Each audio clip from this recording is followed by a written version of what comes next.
Hey everyone, this is Michael again, and welcome to the AEW Dynamite review. Dynamite tonight was from the Now Arena in Chicago. AEW is going to be in Chicago this weekend because All Out is this Sunday, and this was Dynamite's go-home show for All Out. And Dynamite tonight for this go-home show for All Out, it was a good show. Really enjoyed Dynamite tonight. But tonight on Dynamite, we had Bryan Danielson versus Jake Hager. We saw Toni Storm and Hikaru. They teamed up to take on Dr. Britt Baker, DMD, and Jamie Hayter. We had a trios match between FTR and Wardlow versus Ren Jones, Icepick Dupree, and Silas Young. 3 jobbers. And then we saw a 4-way match where it was Wheeler Yuta versus Dante versus Roosh versus Fenix. And all these guys are participating in the Casino ladder match at All Out on Sunday. And then in the main event, it was the semifinals match in the AEW Trios Championship Tournament, where it was the Young Bucks and Kenny Omega versus Will Ospreay and Aussie Open, Kyle Fletcher and Mark Davis. But overall, Dynamite tonight, very good show, very good go-home show for All Out. And quick note, I won't be reviewing All Out, sadly, on Sunday because I have to work late, so kind of sucks. But I will be reviewing Clash at the Castle this Saturday, so stay tuned for that on Saturday. But no All Out review on Sunday. But anyways, let's jump right into the review, and I'm going to crack open a Thai Mellow Yellow. Get the reference? Thai Mellow. Her Mellow Yellow here.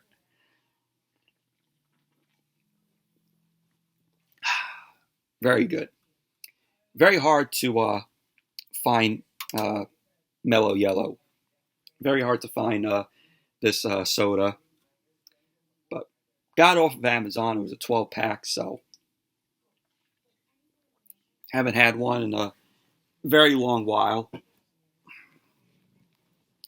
So, but Dynamite opened up tonight with Jon Moxley, the AEW World Champion. You know, Jon Moxley winning the AEW World Championship after they unified the titles last week, where we had the AEW World Championship and the interim AEW World Championship. You know, Moxley ended up taking on Punk, which that match was fucking awful.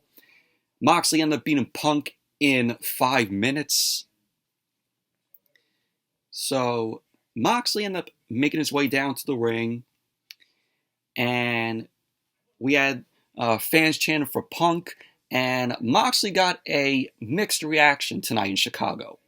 Some people cheered him, some people booed him, and I'm like, you start off with your AEW World Champion and Jon Moxley, knowing you're in Chicago, which is, of course, CM Punk's hometown, and he's going to come out there, and he's already getting booed because of him defeating Punk last week.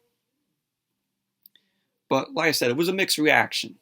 Some people cheered for him, some people booed him. But Moxley ended up getting on the mic, and Moxley was shown smirking at the Chicago crowd.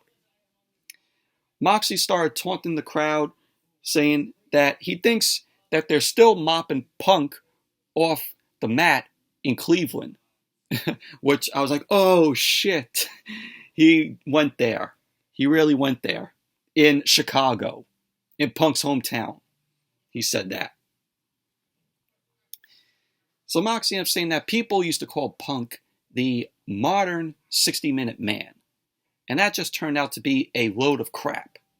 Moxley then wanted to say that he had 57 minutes left in him last week, and that Punk didn't. Moxley ended up saying that he pushes everyone that claims to be the heart and soul of AEW, and that he tests them and finds out what they are made of. He ended up saying that Punk was looking for a way out last week because Punk realized that Moxley wasn't going to stop coming at him. So Moxley ended up saying that he has zero sympathy for Punk. And Moxley ended up saying that Punk turned out not to be what everyone thought he was. He wanted to say that Punk has a fragile ego, a weak mind, a weak spirit, and a fragile body. He ended up saying that it's a tough business, dude. Sorry. So Moxley then ended up saying that it is what it is, and we move on. So then Moxley pulled out a contract. He ended up saying that the contract is an open contract for any challenger, and that he's going to leave it in the ring for whoever wants to take it. So Moxley ended up saying that it doesn't matter who wants to face him, and that he can outlast anyone, and he will. He ended up saying that wrestling, Moxley, is hazardous to your health, and whoever wants to face him has been warned. So that was what Moxley had to say, but very good promo from Moxley. And the open contract here, was very interesting. And it played out also tonight on Dynamite. The plot thickened as, this moved forward with this contract. So we all know why Punk ended up losing the match last week to Moxley, and he played off the injury, is because of Punk going off script 2 weeks ago, and him mentioning about Hangman and Page. So Tony Khan ended up punishing Punk by booking him to lose last week. And of course, Punk, was selling his injury. But like I said, this was a good promo from Moxley. Really enjoyed what he had to say. And so then we saw Ace Steel. Ace Steel is one of the producers for AEW, and he is also CM Punk's friend. He came into the ring, and he took the contract, and he put the contract in his pocket, and he went to the back. So something was going on there. Ace Steel, as Punk's friend, you probably all knew where this was leading into. So then we went backstage. Tony Schiavone was interviewing Chris Jericho. Jericho ended up telling Tony Schiavone that American Dragon versus Lionheart, American Dragon, Bryan Danielson, and Lionheart himself, Chris Jericho, is a dream match for most, but a nightmare for Bryan. Jericho ended up admitting that Owen and Stu Hart may have appreciated Bryan's skill a bit more than his, but they will respect all of his accolades more than Bryan. So Jericho ended up saying that he will add beating Bryan to his accolades this Sunday at All Out. So then Daniel Garcia ended up walking up. Daniel Garcia ended up apologizing to Jericho. And Daniel Garcia pledged his loyalty to the Jericho Appreciation Society. Daniel Garcia ended up saying that he knows Jericho will beat Bryan, and that he doesn't need to cheat or use any cheap tricks to beat Bryan. Jericho ended up thanking Daniel Garcia, and he ended up warning Bryan to watch his back. So pretty much that was basically that. And then we had the first match of the night. Bryan Danielson versus Jake Hager. Of course, Bryan was accompanied by William Regal. Jake Hager was accompanied by Chris Jericho. We had William Regal and Jericho end up joining commentary along with Excalibur and Jim Ross, good old JR, and Taz. And this was an enjoyable match here. Bryan ended up attacking Hager with some kicks. He ended up trying to take Hager down. Hager ended up backing Bryan into the corner, and he was just delivering some shots to Bryan. Hager tossed Bryan across the ring, ended up charging at him. Bryan ended up delivering a boot to Hager. Bryan ended up locking in the guillotine on Hager, but Hager ended up tossing Bryan off. Hager charged at Bryan again, and Bryan ended up sidestepping Hager, sending him out to the floor. And then Bryan ended up hitting the tope suicida onto Jake Hager. He dived off the apron, and Hager ended up catching him. And Hager ended up putting Bryan through the timekeeper's table with a spine buster. And I thought that tope suicida from Bryan looked really good on Hager. So Hager then ended up slamming Bryan into the ring. He suplexed Bryan on the floor. Then both guys went back into the ring. Hager ended up mounting Bryan, started throwing some elbows at Bryan. Bryan then tried to fight back. He ended up putting Hager in a knee bar, but Hager ended up reversing that and stomped on Bryan's face. Hager then picked Bryan up and ended up delivering another spine buster to Bryan. So then, after the commercial, Bryan ended up hitting a missile drop kick to Hager. Bryan laid into Hager with some kicks, started throwing some DS kicks at Hager. Bryan then ended up hitting the buzzsaw kick, and he ended up going for the cover on Hager, which Hager ended up kicking out. To which Bryan then started throwing some elbows at Hager. Bryan then ended up going for another roll-up, but Hager blocked it, only for Bryan to catch Hager in a hanging armbar. Hager ended up fighting out of the armbar, but Bryan ended up catching him in a triangle choke that he locked in on Hager out of nowhere. Hager then ended up deadlifting Bryan into the air and dropped him with a powerbomb to break up the triangle choke. Hager then started throwing elbows at Bryan. Bryan ended up catching Hager's arm, ended up going for the label lock, to which Hager reversed that into the ankle lock. But Bryan ended up rolling through, and he locked in the crossface on Hager. Hager managed to get to the ropes, of course, to break up the crossface. So, at the end of the match, we had Bryan delivering the flying knee to Jake Hager. He ended up going for the cover, and there you go. Bryan ended up winning the match. Post-match, Matt Menard, Angelo Parker 2.0, they end up coming down to the ring, and they end up attacking Bryan. And then Claudio Castagnoli, Wheeler Yuta, both of them ran out. They started beating down on Menard and Parker. Jericho got up from the commentary table, and he ran down to the ring. He had a chair in hand, so he was getting ready to hit Bryan with the chair, but Daniel Garcia ended up running down. Daniel Garcia ended up taking the chair from Jericho.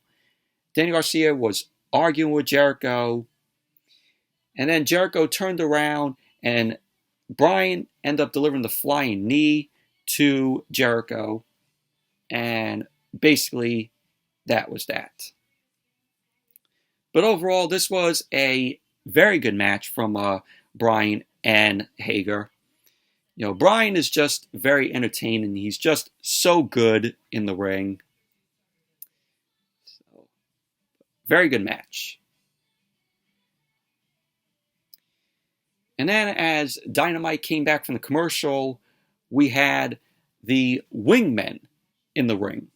We had Ryan Nemeth and also JD Drake Peter Avalon, and Cesar Bononi. Why are these guys on my TV? Am I watching AEW Dark? Do these guys really need to be on Dynamite? So, the Wingmen were in the ring. They were whining about now being on the show. Ryan Nemeth ended up saying that they are the hottest, sexiest hunks in AEW. More like the jobbiest hunks in AEW. Peter Avalon got on the mic and ended up saying that from now on, Wednesday nights will be known as Wingmen Wednesdays. Boy, they're giving me great pleasure to change the channel or mute the TV. So then we had W. Morrissey, and you all probably know him. He was formerly known as Big Cass in WWE. Tag team partner was, of course, Enzo Amore. So Morrissey ended up making his way down to the ring. Morrissey ended up beating the Wingmen down. Stokely Hathaway ended up walking out, ended up handing Morrissey his card. So Morrissey just decimated all of the Wingmen. So Tony Schiavone ended up coming out. Tony Schiavone was attempting to ask Stokely Hathaway what he's been up to. But Stokely Hathaway ended up getting in Tony Schiavone's face. And he ended up saying that it's none of his business. To which Tony Schiavone ended up asking Stokely Hathaway again, what's going on? Stokely Hathaway ended up grabbing Tony Schiavone by his suit and saying it's none of your business. And so pretty much that was basically that. But this whole thing was a complete waste of fucking time. The Wingmen need to go back to AEW Dark. This was a fucking waste. I wanted to mute the TV as they were talking on the mic. AEW Dark guys on Dynamite. Just what we need.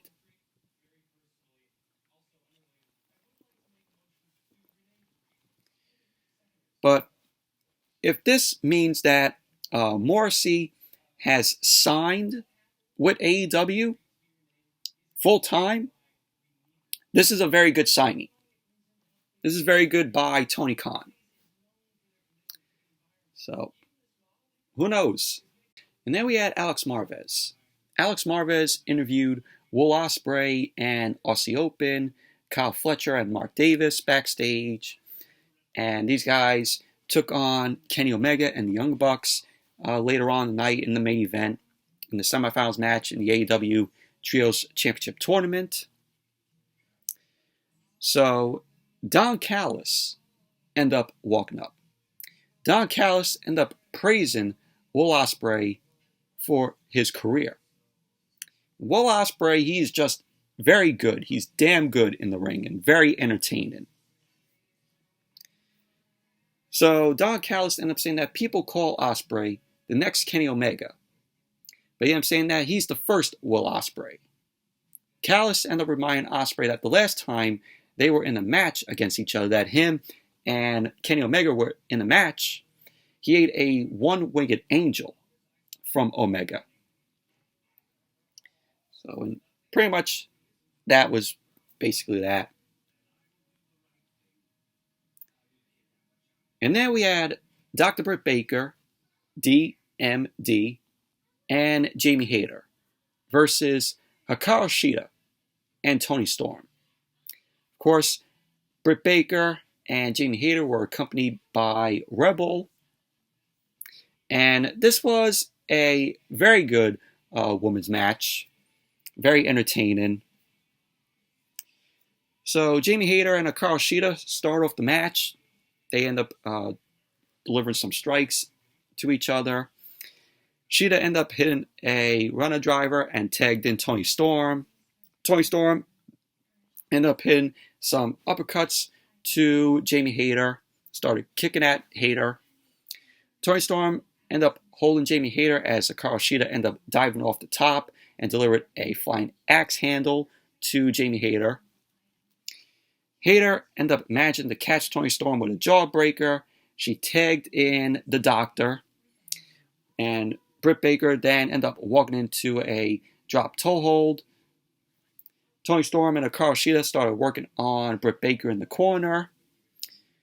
Hayter then ended up tripping Toni Storm on the outside, and her and Britt Baker end up jumping on Toni Storm. And as Dynamite came back from the commercial, Toni Storm ended up hitting a tornado DDT on Jamie Hayter, and Storm ended up tagging in Hikaroshida. Shida then ended up hitting a dropkick in the corner to Jamie Hayter, to which she then followed up by delivering a delayed vertical suplex on Jamie Hayter. So Hikaroshida then ended up hitting a springboard Meteora on Hayter. She ended up going for the cover, and Britt Baker came in and broke up the pin. Toni Storm and Hikaroshida ended up going for a double suplex on Jamie Hayter, but Jamie Hayter blocked it and reversed the double suplex.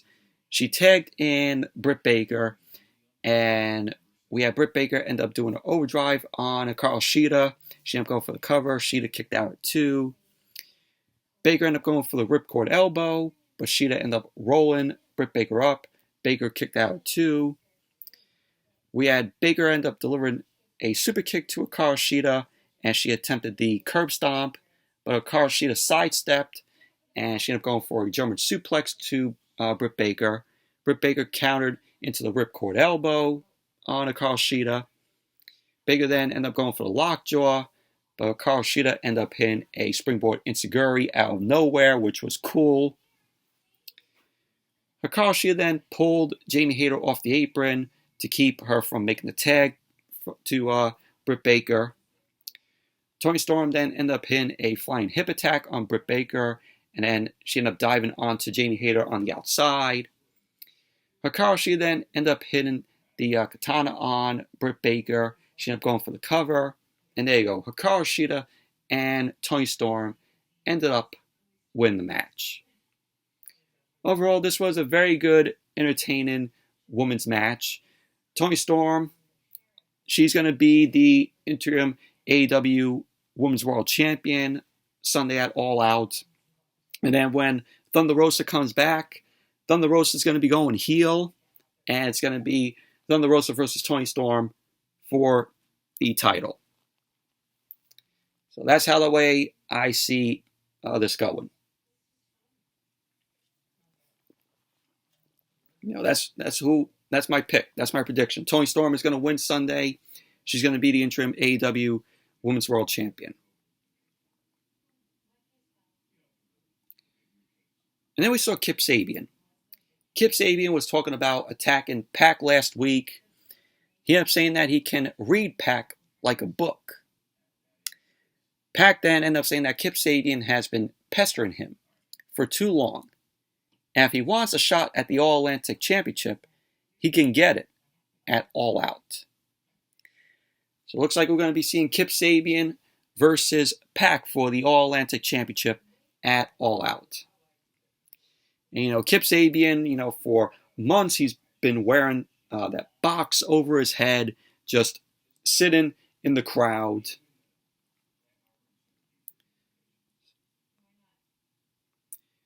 And then we had Miro.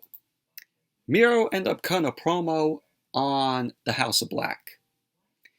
Miro ended up saying that his God made a deal with the devil to take him out, but that hasn't worked.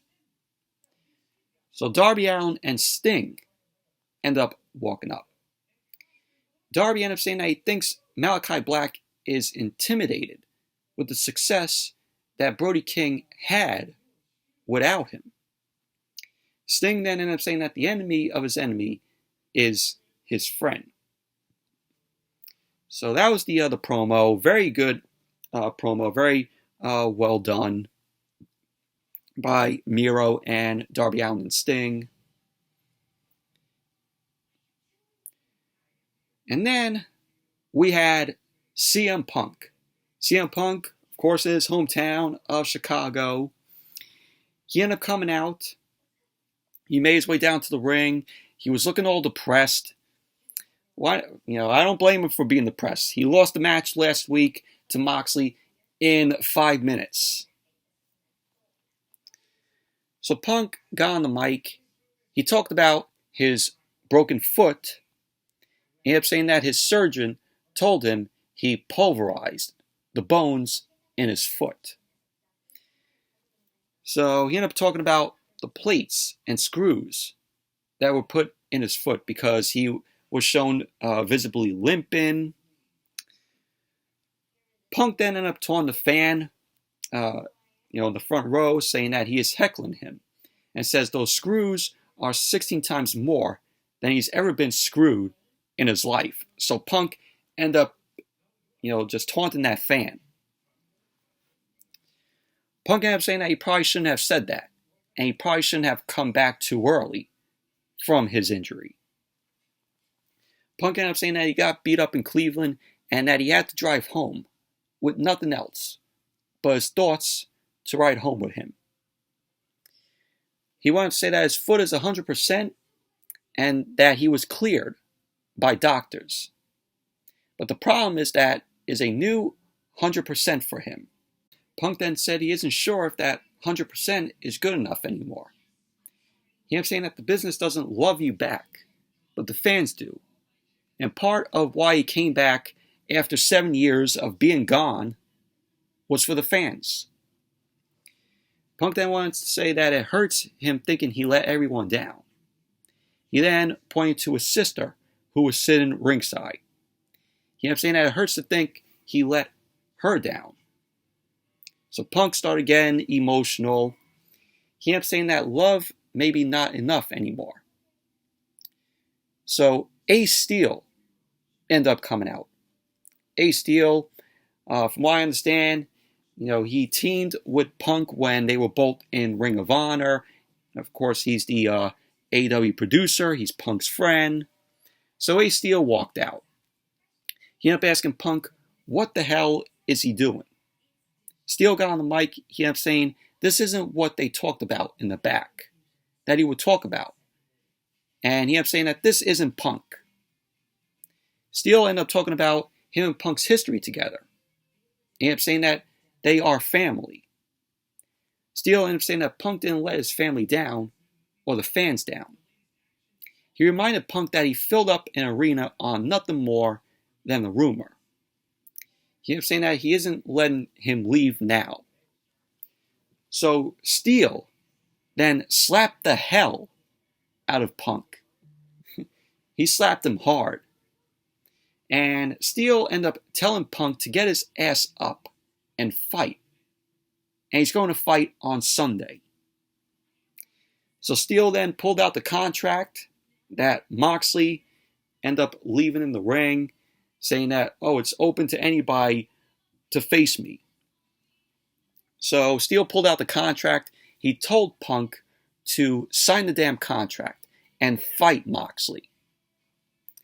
So Punk was all fired up, and Steel knocked some sense there into Punk.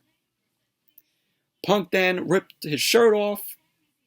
He ended up saying that before he was CM Punk, he was just a punk kid from Chicago that was born blue in the face with the umbilical cord wrapped around his neck because they've been trying to kill him since Bert. But no one has been man enough to do it yet. And he ended up saying, Moxley ain't it. Punk then walked into the crowd, and he ended up saying that Moxley may be a wild man, but he isn't wild enough for him. Punk ended up saying that Moxley can't break his bones or drink his blood because we are Chicago. Punk then ended up signing the contract, and he ended up celebrating with his hometown in Chicago. So and that's how this segment ended. But overall, this was an awesome segment. Really liked it. Ace Steel was good on the mic. He ended up knocking some sense into Punk after he slapped him. And just all out very good segment this was. And we're going to be getting Punk versus Moxley Sunday at All Out for the AEW World Championship. And then we had Jim Ross, good old JR. JR ended up interviewing Christian Cage and Jungle Boy. Of course, this was done earlier in the day, and no physicality between Jungle Boy and Christian. Jungle Boy and Christian ended up talking about the history. Jungle Boy ended up saying that this was the real Christian all along. He was just hiding it. Christian ended up saying to Jungle Boy that he isn't here to be his father figure, Jungle Boy's father figure. And Jungle Boy ended up saying that his father taught him what it meant to be a man. Of course, Jungle Boy's father was the late, great Luke Perry. May he rest in peace. So he ended up saying that his father taught him what it meant to be a man. And on Sunday, he ended up saying that Christian will be fighting not Jungle Boy. He will be fighting Jack Perry. So pretty much that was basically that. But this was a good, interview between Jungle Boy and Christian, with JR there. Jungle Boy and Christian, this feud has been, very good. Christian in his heel persona has just been absolutely amazing. And these two are going to go to war Sunday at All Out. And I think the whole thing with Luchasaurus still with the black, him wearing the black, I think at All Out, Luchasaurus will be turned on Jungle Boy, and he will be residing with Christian Cage. So we were all questioning why Luchasaurus was still wearing black, when Jungle Boy came back. But I sense that at All Out, we're gonna have Luchasaurus turn on Jungle Boy and still residing with Christian Cage.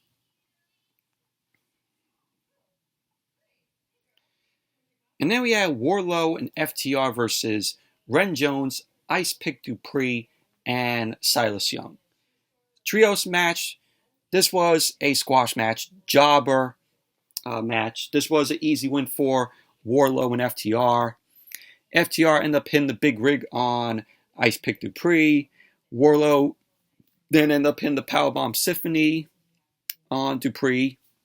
There you go. FTR and Wardlow ended up winning the match. Squash match, this was. And then we had Jon Moxley. Jon Moxley walked out. He ended up saying if that is what your boy, me and CM Punk, wants, then that is exactly what he'll get.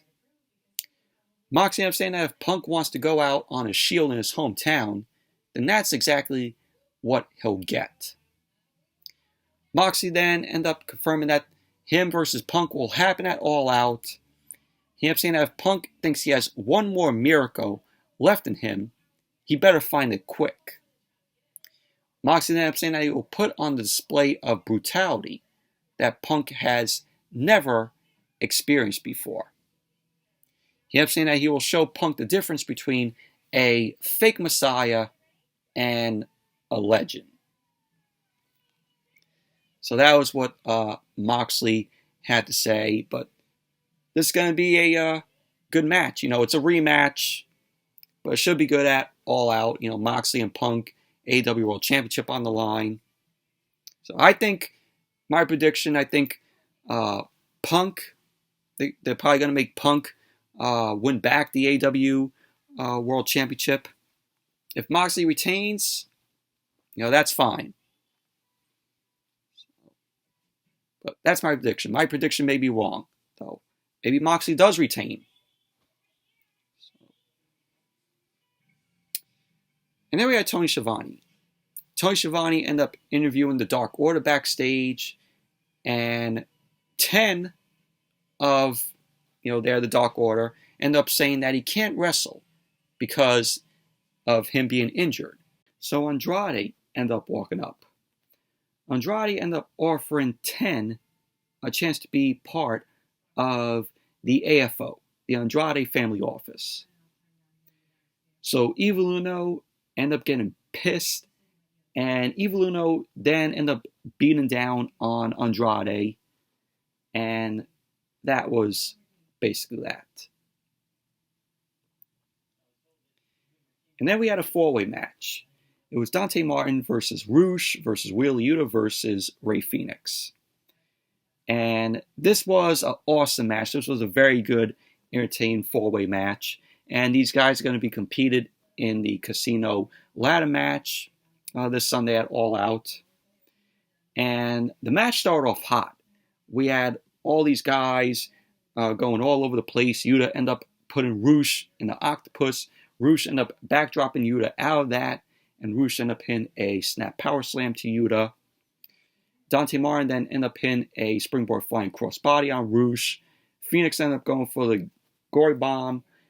And Dante Martin ended up countering into the Code Red, which was awesome. Good counter moves here. And we had Dante Martin end up going for the cover. And Fenix ended up kicking out at 2. Fenix ended up hitting a runner for 2. And then he connected with a Tope Conjuro onto Roosh on the floor, which was great. Wheeler Yuta then ended up diving onto Fenix. And Dante Martin ended up hitting the springboard tornado on all the guys out there, which was awesome. Dante Martin ended up going for a springboard in the ring.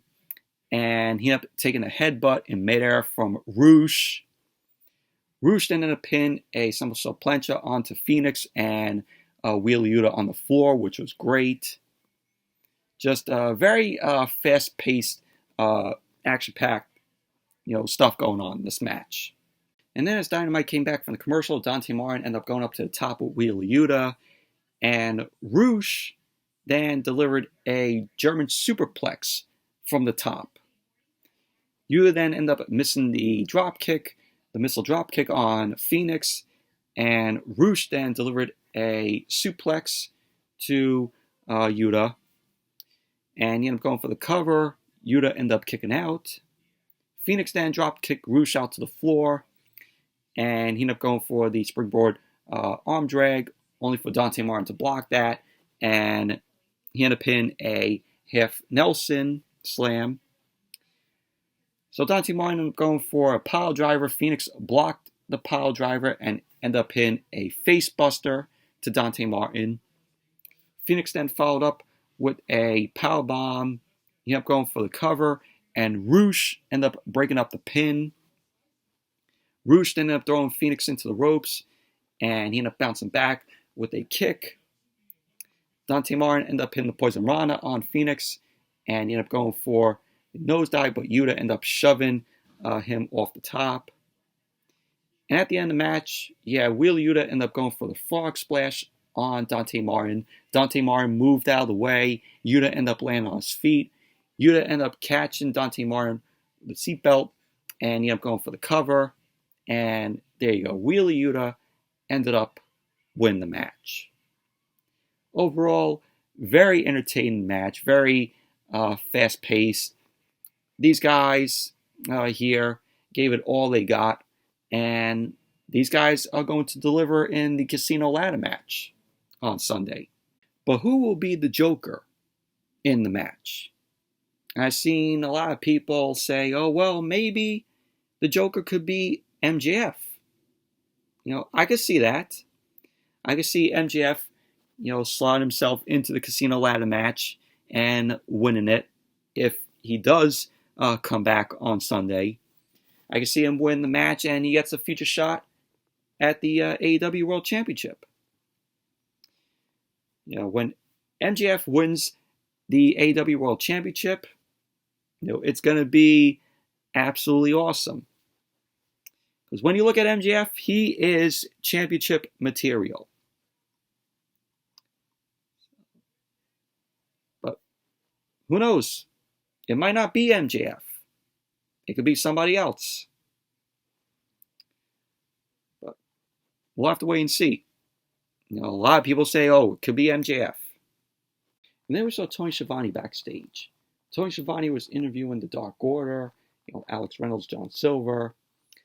And they end up saying that they'll do the match alone if they have to. because Ten and Evil Uno got hurt. Hangman and Page end up walking up. Page ended up saying that if they need a partner, they have one in him. So Alex Reynolds and John Silver were excited, and that was basically that. Main event. The semifinals match in the AEW Trios Championship Tournament. Kenny Omega and the Young Bucks versus Will Ospreay and Aussie Open, Kyle Fletcher and Mark Davis. This was the best match of the night. This match was awesome. The wrestling here was great. Will Ospreay, he is just that good in the ring. And Kyle Fletcher, Mark Davis, also very good as well. Just these guys, Omega, the Bucks, and Ospreay and Aussie Open were just absolutely great. You had Omega and Ospreay start off the match. Ospreay ended up clotheslining Omega out to the floor. They up in a assisted runner from the Bucks. The Bucks then end up hitting stereo dives onto Fletcher and Davis, but they end up catching the Bucks, and Fletcher and Davis end up sandwiching Kenny Omega with the Bucks. Ospreay then end up climbing up to the top, and he ended up hitting a Sky Twister press onto Omega and the Bucks on the floor, which was great. There's a good spot there from Ospreay. So Ospreay and Fletcher and Davis, they ended up being Omega and the Bucks all around ringside, and they were being them up onto the stage. Nick Jackson ended up hitting a somersault plancha off the stage onto Ospreay and Aussie Open, which was awesome. So Ospreay ended up hitting a handspring into a double enziguri on the Bucks. Mark Davis then ended up tossing the Bucks all around the ring, ended up delivering a double clothesline. Kyle Fletcher tagged in, and Fletcher and Davis ended up hitting a assisted kick and assisted diving cutter off the top. So Omega ended up tagging in later on. He ended up hitting a series of strikes on Mark Davis, followed by a basement drop kick to Davis's knees. Omega then ended up hitting the leg lariat, and he ended up going for the cover, and Davis kicked out too. So to which Omega ended up following it up with a Snapdragon suplex on Fletcher. So we had Ospreay end up sending Omega back into the ring. He ended up kicking Omega in the face. Ospreay ended up going for the Oz cutter, but Omega blocked it, and he ended up going for the Snapdragon suplex. Ospreay landed on his feet. He ended up hitting a Rana, sending Omega out to the floor. Ospreay ended up going for a dive. Omega ended up catching him in midair with the Snapdragon. And that was fucking insane. That was absolutely great. Omega then ended up going up to the top, and Fletcher ended up grabbing him. And Fletcher and Davis ended up climbing up with Omega, and we had Fletcher and Davis end up hitting a delayed vertical superplex to Omega. Ospreay then ended up ripping Omega's shirt off, and it was revealed that Omega's ribs and shoulders were taped up. Ospreay ended up attacking Omega's areas that were bandaged up with some elbows and kicks. So we had Ospreay end up hitting a spinning backbreaker on Omega. He ended up going for the cover, and Omega ended up kicking out too. And later on in the match, you had Ospreay end up going for the hidden blade on Matt Jackson. Nick ended up grabbing his boot, allowing Kenny Omega to hit the V trigger on Ospreay. So the Bucks then delivered super kicks to Fletcher and Davis. Omega ended up going for another V trigger, but Ospreay ended up hitting one of his own in midair. He ended up super kicking the Bucks. Omega ended up catching him. Omega ended up hitting the V-trigger on Fletcher, and he ended up delivering the one-winged angel to Fletcher. And there you go. Kenny Omega and the Bucks ended up winning the match. So they're going to All Out. Obviously predictable that Omega and the Bucks were going to win this. So, but awesome match this was. This was the best match of the night. Great wrestling from these guys. And a lot of good spots, standout spots in the match here. But overall, Dynamite, very good show tonight. And it was a very good go-home show to get us hyped for Sunday. But overall, very good show. But anyways, that's it for the Dynamite review. Thank you all for watching. Hope you all enjoyed this review. Give the video a thumbs up, comment, subscribe. And there will be no SmackDown and AEW Rampage review on Friday. I'll be working late, so we'll not be able to catch SmackDown. Maybe I'll watch Rampage, but won't do a review on it. Because I like doing, of course, SmackDown and AEW Rampage, in the same video, same review video. But like I said, no SmackDown or Rampage review on Friday. And also, no all-out review on Sunday. But like I said, I'm reviewing Clash at the Castle on Saturday. But anyways, thank you all for watching, and I'll see you all later.